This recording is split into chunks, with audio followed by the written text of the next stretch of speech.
Bonjour tout le monde. Bon, moi je suis pas très en avance. Aujourd'hui j'ai une copine qui est passée me voir, donc il est tard, il est 21 h, donc je vais mettre la vidéo en ligne un petit peu tard, mais c'est pas grave. Aujourd'hui je n'ai rien fait à part recevoir cette amie. Aussi j'ai fait un peu de ménage, mais pas beaucoup. D'ailleurs je pense que j'en parlerai dans le cadre du TDAH, de mon problème de faire le ménage.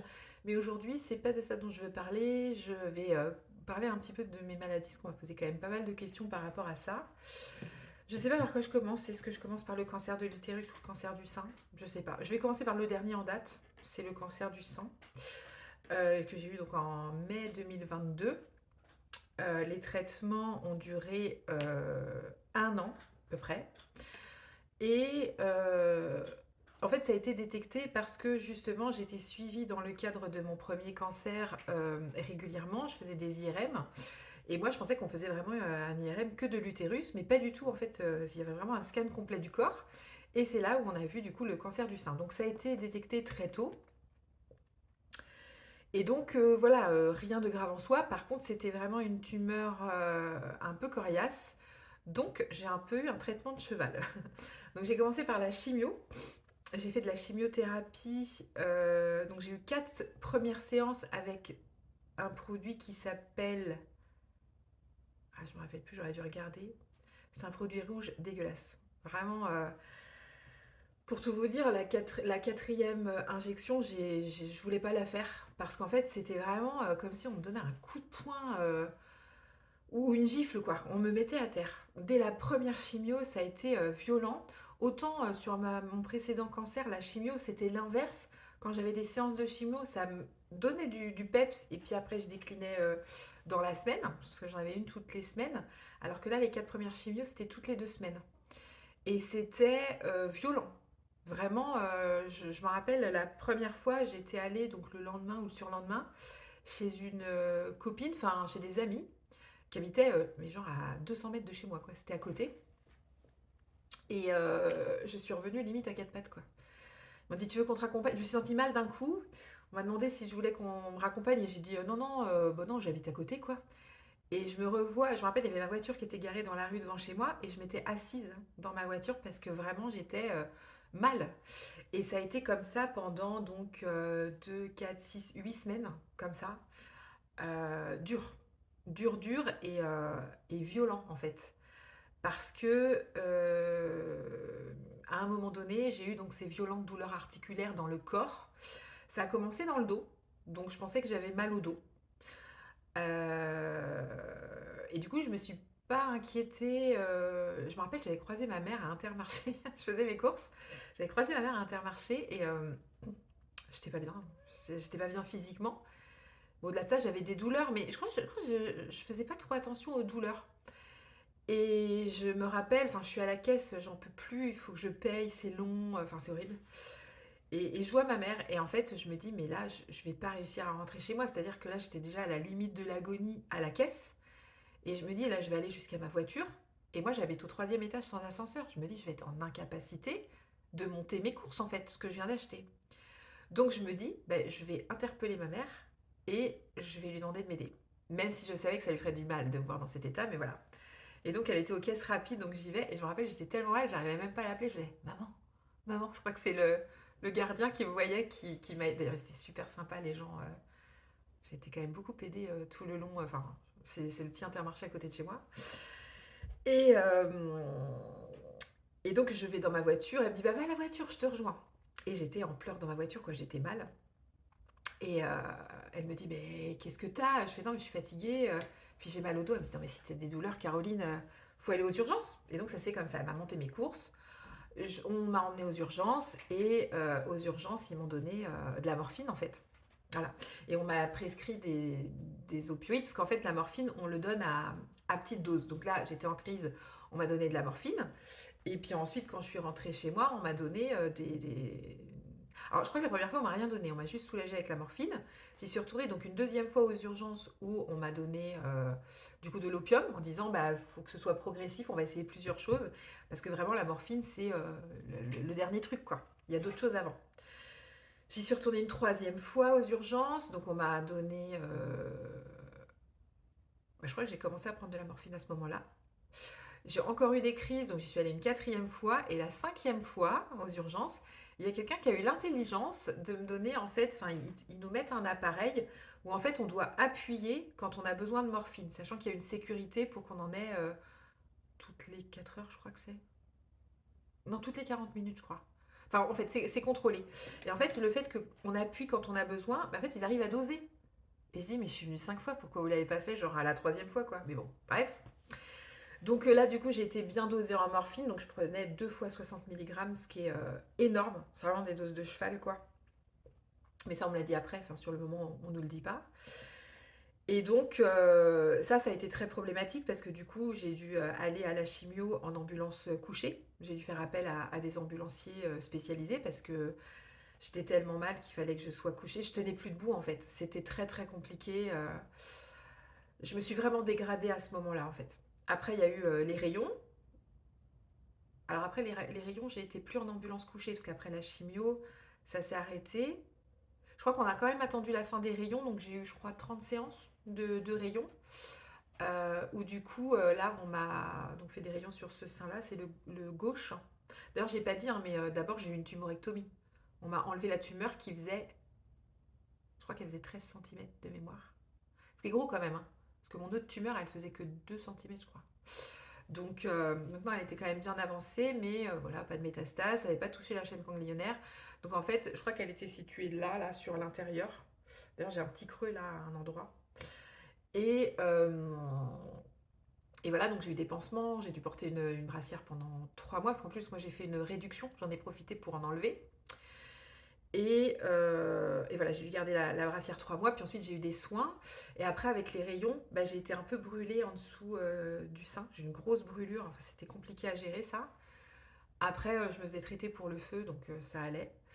Et ensuite, bah, j'ai toujours une petite trace en dessous. Alors, on m'a dit que c'est normal. Bon, voilà. Et en fait, ça a été douloureux pendant longtemps. D'ailleurs, là, j'ai fait ma dernière séance de, comment on appelle ça, des patchs de Cutenza. En fait, c'est des patchs de piment qui aident à soigner la douleur, en fait. Parce qu'au début, je disais, bah, j'ai mal et tout. On me disait, c'est normal. C'est normal d'avoir mal, faut laisser le temps, que ça se résorbe et tout. Mais là, je suis quand même à 3 ans d'opération. Et 2022, 23, 24. Oui, c'est ça, 3 ans. Et bah, le chat, en fait, quand il me marche dessus, ça faisait mal. Et là, le médecin de la douleur m'avait dit, non mais c'est pas normal que vous ayez encore mal. Vous savez qu'on peut mettre des patchs de piment, ça marche pas toujours, mais parfois on a des bons résultats. Donc en fait, c'est un genre de pansement où dessus il y a un genre de piment, ça s'appelle le Cutenza, et on le met sur la zone à traiter. Et franchement, moi j'ai eu des bons résultats. J'avoue que maintenant, j'ai plus trop mal quoi. Donc là, j'ai fait le dernier il y a au mois de décembre. D'ailleurs, je la vois là, la semaine prochaine pour qu'on en discute. Et je suis toujours en sevrage de morphine, ça je vais en parler après. Et voilà, donc les rayons se sont terminés au mois de mars à peu près. Une fois que j'ai terminé les rayons, on m'a dirigé vers donc un médecin de la douleur pour entamer le sevrage de morphine. Alors je crois que je l'avais vu un petit peu avant. Je crois que je l'avais vu un petit peu avant, mais on s'était dit, on va attendre que tous les traitements soient finis. Voilà, on va pas s'occuper du sevrage maintenant parce que. Alors ils avaient l'air de dire que c'était compliqué, mais moi dans ma tête, j'allais baisser doucement, ça allait bien se passer quoi. Et puis donc j'ai vu ce médecin de la douleur là qui m'a expliqué donc le sevrage de médicaments. Et je vous avoue que quand elle m'a expliqué, j'ai pas très. En fait, je comprenais pas ce qu'elle me disait. Parce qu'elle me disait, en fait, le discours c'était c'est à vous de voir comment vous voulez descendre quoi. Je me dis mais comment ça c'est à moi de voir. Parce qu'elle m'a expliqué la différence entre libération prolongée, libération immédiate. Parce qu'en fait on a de la morphine en libération prolongée, donc on prend 2 médicaments par jour. Où là il y a de la morphine dans le corps à peu près toute la journée qui se libère toute la journée.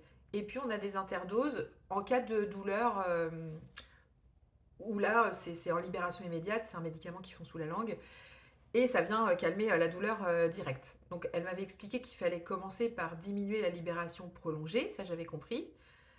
Mais elle me disait, c'est à vous de voir quoi, je diminue de combien, enfin en fait je comprenais pas. Et elle m'expliquait et elle s'énervait un petit peu, donc comme elle s'énervait, je fais bon, j'ai compris qu'il fallait que je diminue petit à petit, on va laisser comme ça.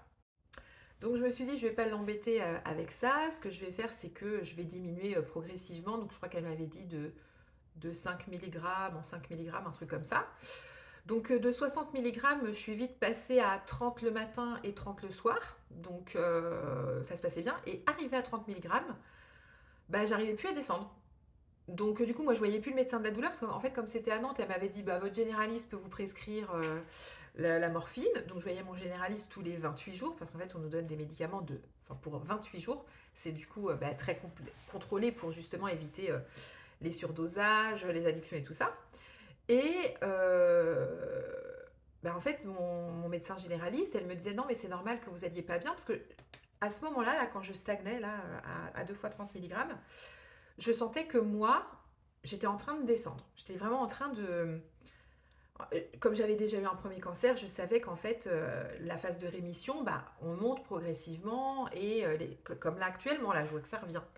Mais moi, j'avais l'impression que j'avais fait une petite remontée et puis là, j'avais une espèce de chute libre et je ne comprenais pas ce qui n'allait pas en fait. Et je lui expliquais, elle me disait non mais c'est normal, vous venez d'avoir des traitements lourds, il faut 1 an pour se remettre d'un cancer. Je dis ben oui, non mais je sais, mais je sens qu'il y a quelque chose qui va pas, quoi. Je suis fatiguée, voilà.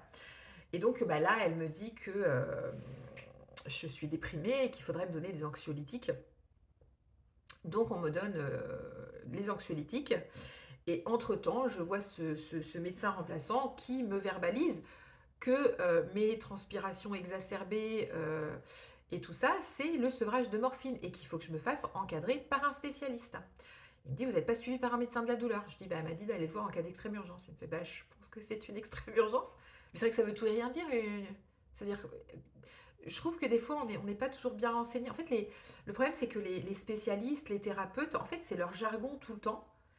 Et bah, pour eux, il y a des choses qui sont évidentes qui pour nous ne le sont pas forcément. Surtout que je pense que quand on est en plus dans des états comme ça, pas très bien, physiquement, bah, on comprend peut-être moins bien les choses, hein, c'est un fait. Donc je suis allée la voir. En plus, c'était une période très compliquée de ma vie parce qu'on m'avait coupé les vivres. Parce qu'il manquait un papier, je sais pas quoi. Enfin, j'étais pas dans une situation super. Donc ça aussi, ça a joué sur le fait que mon médecin voyait que j'étais pas bien parce que bah ouais, tout est arrivé en même temps. Donc voilà. Et puis cette médecin de la douleur, donc bah, elle me redit un peu les mêmes choses qu'elle m'avait dit. Je dis non mais moi je comprends pas. Maintenant, il faut m'expliquer quoi. Et donc elle m'explique cette addiction physique aux médicaments.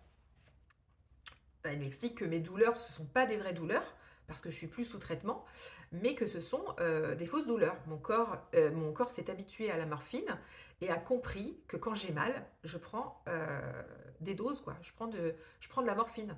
Donc en fait, il crée des douleurs. Donc ça, j'ai déjà expliqué dans une précédente vidéo que du coup, je l'ai fait un petit peu à la dure, dans le sens où ben, j'avais mal et je subissais en me disant non, je vais pas prendre de morphine parce que je voulais me sevrer. Et au final, j'ai compris que bah non, en fait, il fallait y aller vraiment doucement. D'ailleurs, la petite passade d'anxiolytique, j'ai fait une pause dans le sevrage, ça m'a fait du bien. J'avais du coup beaucoup moins de douleur. Et puis j'ai remarqué que le corps, quand il a compris qu'on lui donnait plus quand on avait mal, bah, en fait, il trouve un autre moyen. Donc pendant un temps, j'ai eu comme des espèces d'états grippaux où j'ai l'impression d'avoir la grippe, quoi. Et je savais que c'était la morphine. Maintenant, là, dernièrement, j'ai plus ces symptômes-là. Le corps, quand il veut sa dose, j'ai des impatiences dans les jambes. En fait, j'ai les jambes qui bougent toutes seules. Donc voilà, mais c'est vrai que maintenant, je suis beaucoup plus souple. Voilà, si j'ai ça, ben, je prends de la morphine. Donc j'ai quand même réussi en 1 an et demi à peu près à arrêter complètement l'oxycodone. Donc je prends plus de libération prolongée. Là maintenant je prends plus qu'une interdose d'oxynorme, donc de libération immédiate. Et je prends donc le plus petit dosage, c'est 5 milligrammes. Et ben, en fait, j'arrive pas à l'arrêter celui-là. C'est un petit peu long. D'ailleurs, là, je vais revoir le médecin d'adolescent, on va en parler. Elle m'a donné un autre médicament qui s'appelle le tertian pour atténuer les impatiences, mais ça ne fonctionne pas.